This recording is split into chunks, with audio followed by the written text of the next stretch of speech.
Have you ever watched your sprinklers running in the middle of a rainstorm and thought, well, that seems like a waste? Yeah, me too. I'm Dr. Denise DeBusk, and today we're diving into the smart side of irrigation, the unsung heroes that make systems more efficient, responsive, and even a little high-tech. From rain sensors that stop the system when nature lends a hand, to soil moistures that actually listen to the plants, to remote controls, pump relays, and flow sensors that let you fine-tune everything with just a tap or a signal.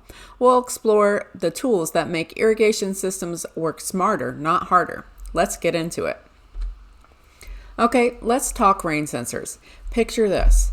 It rained overnight, your lawn is happily soaked, but your irrigation system didn't get the memo, so it still turns on in the morning. That's not just wasteful, it's frustrating. A rain sensor is your system's way of saying, hey, nature's got this one. These little devices mount outside, usually on a post, a gutter, or an eave. Somewhere they can feel the rain but not get sprayed by your sprinklers. And when they do feel the rain, they respond. Most work with these cool little discs that expand as they absorb water. Once they swell enough, they break the circuit, basically telling your controller, don't turn those valves on right now. Once things dry out, the discs shrink back, the circuit closes, and your system runs like normal. It's simple, but pretty smart. Some rain sensors even have a second stack of discs that act super fast, so even a quick downpour will pause your irrigation before the main stacks kick in. And here's the best part. A lot of places actually require these by code. So not only are you saving water, you're staying compliant. Win-win. So what actually makes a rain sensor work? Let's break it down. The primary disc stack is the star of the show. These are the discs that soak up the rain. As they get wetter, they swell and eventually trigger a switching mechanism that opens the circuit and tells the controller, let's hold off on watering for now. Some sensors also have a secondary disc stack, kind of like an early warning system. They can pause irrigation fast during a surprise shower before the main stack even gets saturated. The vent adjustment is what controls how long it takes for the discs to dry. If you live somewhere humid or shady, you can tweak it to make the sensor reset sooner or later. There's also a test spindle. This one's handy. You can press it manually to simulate rain and make sure your system responds.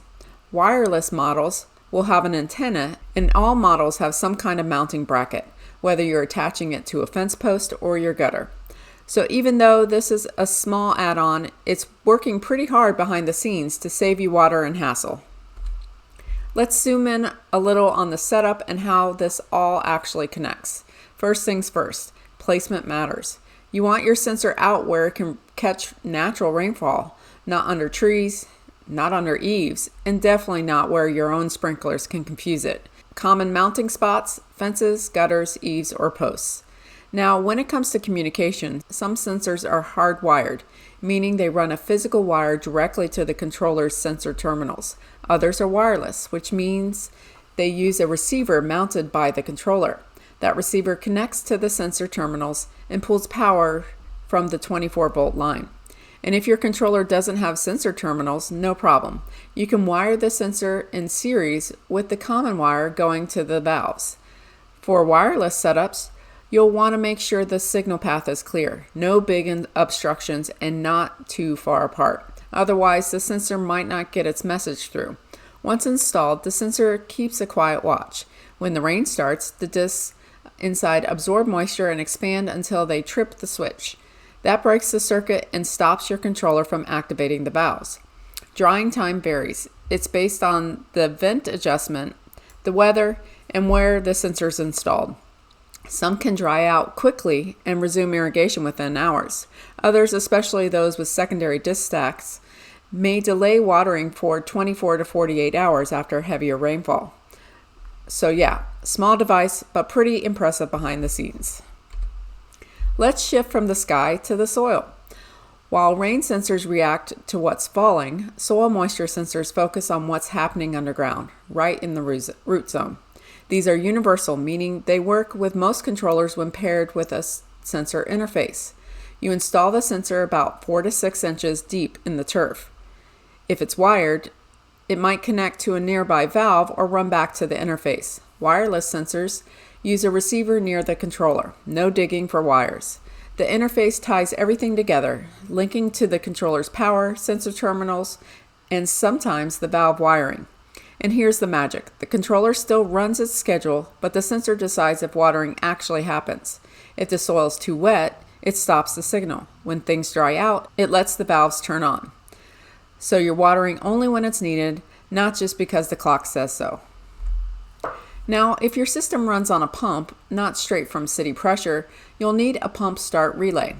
Think of it like a remote-controlled light switch. The relay doesn't power the pump itself, it simply tells it when to turn on or off. Here's how it works. When your controller turns on the first valve in a watering cycle, it sends a signal to the pump start relay at the same time. That flips the power on and your pump kicks into gear. Once the last valve shuts off, the controller also shuts off the relay, which turns off the pump. One key thing to remember, if you manually open a valve out in the yard, the pump won't come on. So when you're using a pump, it's best to manually run the system from the controller instead. It's a small component, but critical when water pressure depends on your pump doing its job at the right time. Not every controller has to live on a garage wall. In fact, for bigger or outdoor installations, you've got some smart mounting options. A pedestal is just what it sounds like, a freestanding base that holds the controller cabinet. It's mounted to a concrete pad, usually somewhere in the landscape where wall mounting isn't practical. These are really useful when you're dealing with a large number of valves and need extra room for wiring. Some controllers even come in a pedestal cabinet. More space, more durability. You can also give a standard controller cabinet extra protection by placing it inside a larger enclosure, kind of like putting it in a lockbox. These can be wall mounted or on a pedestal too. So if your controller needs to go somewhere a little more rugged, or you just need more space, pedestals and enclosures offer a solid, literally, solution. Next up, let's talk remote control, because who doesn't want to run their irrigation system without hiking back to the controller box every time? There are two main types, mobile device control and radio remotes. Mobile control is getting super common. You just need a controller that supports Wi-Fi or has a plug-in communication module. Once you install the brand's app, you can run your system from your phone, tablet, or computer. Easy. Radio remotes are a bit more old school, but still super handy. They come with a transmitter. It looks like a walkie-talkie and a receiver that plugs into your controller. Some of these are made for specific brands. Others are universal and can work with just about any controller. Just remember, these remotes are for manual operation only. You can't change your programming with them. Range varies a lot, from around 500 feet to over 2 miles, depending on terrain, trees, buildings, and electrical interference. And here's a neat feature. Most remotes have individual addresses. That means if two people are working on the same site, they won't accidentally control each other's systems. Whether it's via app or remote, controller access just got a whole lot more convenient. Flow sensors are one of those upgrades that quietly do a big job.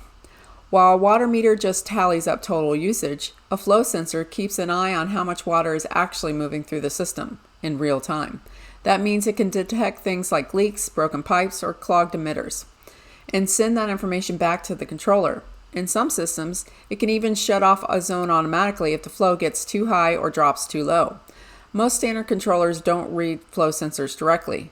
You'll usually need a receiver or software module to process the data and decide what actions to take.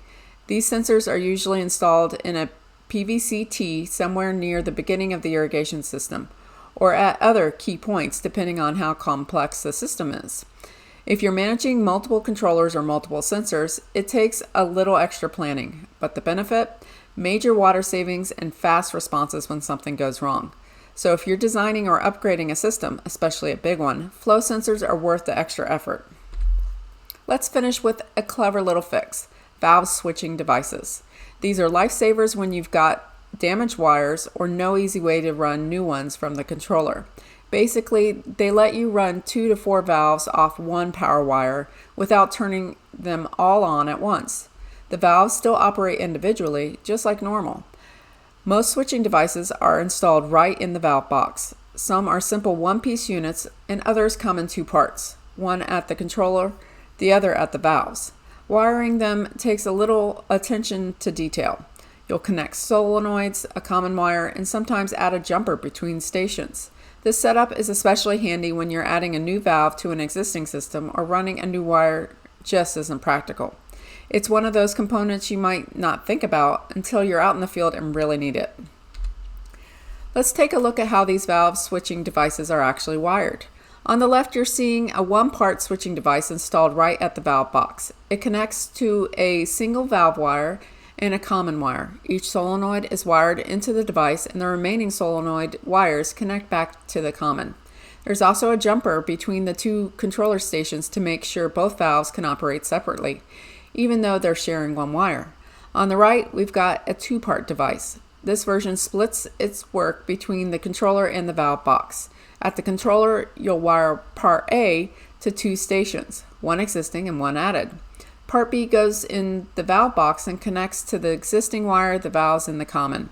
This setup gives each valve its own control using just one existing wire run. So whether you're dealing with damaged wires or just a tricky retrofit, these devices give you options. No trenching required. Alright, let's bring it all together. This presentation was all about the accessories and add-ons that make irrigation systems smarter, more efficient, and way more user-friendly. We looked at rain sensors that stop watering when it rains and soil moisture sensors that let the system respond to what the plants actually need. If you're using a pump, you now know how a pump start relay makes sure it turns on only when it should. You saw how pedestals and enclosures protect your controller in the field and how remote controls, either by app or radio, make managing irrigation easier from a distance. Flow sensors keep tabs on water movement and alert you when something's off. And finally, valve switching devices let you do more with less wiring, a real time saver in the field. These tools may not be glamorous, but they're the secret to making an irrigation system run smoothly, save water, and stay reliable over time.